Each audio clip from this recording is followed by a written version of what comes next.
Ilmanvaihtoasioilla on hirveän tärkeä merkitys paitsi siihen elämisen ja asumisen terveyteen, niin myöskin energia-asioihin. Ja joskus 70-luvun alussa, kun oli öljykriisi, silloin tukittiin kaikki reiät, tehtiin taloista mahdollisimman tiiviitä. Siellä ei ilma oikeastaan vaihtunut millään lailla. Siihen aikoihin harvemmin oli niin kuin olemassa tämmöisiä ilmanvaihtolaitteita, poistokoneita, lämmön talteenotoista puhumattakaan. Silloin nämä järjestelmät oli enemmän pelkän koneellisen poiston tai jopa pelkän painovoimaisen ilmanvaihdon varassa. Millä tavalla tämmöisiä vanhempia taloja, joissa tämmöinen painovoimainen ilmanvaihto on, millä niitä voidaan niin kuin parantaa, jos ei haluta lähteä tekemään sinne minkäänlaisia koneellisia poistoja tai peräti tulopoisto lämmön talteenottolaitteita? No se yksinkertaisin keino on palauttaa se vanha painovoimainen ilmanvaihto alkuperäiseen toimintakuntoonsa. Ja se edellyttää silloin, että tehdään ulkoseiniin, oleskelutiloihin, reijät laitetaan niihin kunnolliset ulkoilmaventtiilit, huolehditaan, että ilma pääsee kulkemaan makuuhuoneesta likaisiin tiloihin ja siellä likaisissa tiloissa olevat poistoventtiilit avataan, hormit kunnostetaan. Sillä se saadaan toimimaan se ilmanvaihto. Entäs sitten, jos mennään siitä vielä pidemmälle? No, se, mikä jää ongelmaksi tässä on, että siitä ei saada ulkoilmasta suoritettua hiukkasia pois, ei saada lämmön talteenottoa. Koneellinen poistoilmanvaihto pystyttäisiin siihen tekemään laittamalla huippuimuri katolle ja kanavoimalla ne poistot sieltä likaisista tiloista. Samalla voitaisiin laittaa ulkoilmaventtiilit, joissa on tuloilmasuodatus. Ongelmaksi tässä jää tietysti se, että lämpöä hukataan, kun sitä poistoilmasta ei oteta lämpöä talteen. Ehkä paras vaihtoehto kuitenkin useimmissa tapauksissa on se, että asennetaan sinne nykyaikainen koneellinen tulo- ja poistoilmanvaihto tuloilmasuodatuksella, lämmön talteenotolla ja vielä huoneistokohtaisella säädöllä. No, kaikista tärkeintä on kuitenkin, että se ilmanvaihto laitetaan kuntoon. Jos se jätetään entiselleen, siellä alkaa syntyä kosteus- ja homevaurioita, kun asumisen kosteus tiivistyy, ikkunat huurtuu, peili huurtuu, aamulla makuuhuoneessa ilma tuntuu tunkkaselta. Eli se ilmanvaihto täytyy sinne palauttaa, vaikka sitten vähän suuremman energiakustannuksen uhallakin. Esimerkkikohde on vanha rintamamiestalo ja tiettyjä ongelmia on.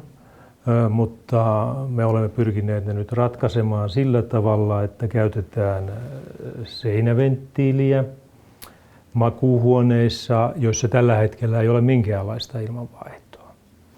Kun kysymyksessä on painovoimainen rakennus, sinne kuitenkin tarvittaisiin poistokone.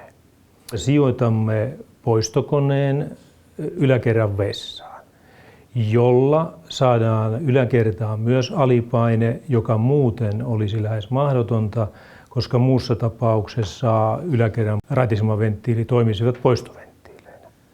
Alakerrassa ongelmaa ei ole, koska alakerrassa on liesituuletin, jota voidaan hallita sitten portaallisesti ja aiheuttaa sillä sitten alipaine. Olemme päätyneet sellaiseen ratkaisuun, että siellä käytetään vaimennettua venttiiliä, joka tarkoittaa sitä, että venttiilin läpivientiin, joka on halkaisijaltaan 160 milliä, siihen sisältyy äänenvaimennuspatruuna, jolloin saadaan sitten lentomelua vaimennettua noin 50 desibeliä.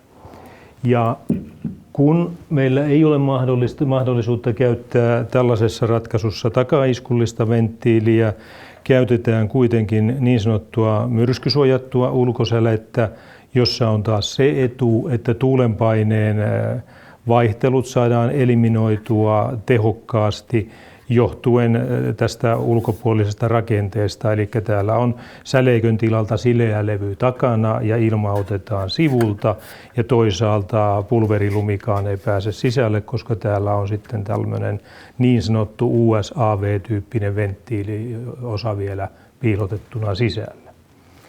Ja sisäventtiilinä käytetään venttiiliä, jossa on automaattinen säädin, joka tarkoittaa sitä, että venttiili säätyy automaattisesti lämpötilasta. Eli kun perussäätö on 10 milliä, esimerkiksi nollalämpötilassa venttiili vetäytyy 5 milliin automaattisesti ja vastaavasti kesälämpötilassa aukeaa 15 milliin. Lisäksi venttiiliin on valittu suodatin, joka on hyvä siitepölysuodatin, kuitenkin niin, että suodatin rakenne on sellainen, että se aiheuttaisi mahdollisimman alhaisen painehäviön, koska tämän tyyppisessä rakennuksessa kuitenkaan me ei saada kovin suurta alipainetta huolimatta puhaltimesta. Ja nyt on muistettava, että tietysti suodatin on sitten vaihdettava vähintään se 2 kertaa vuodessa.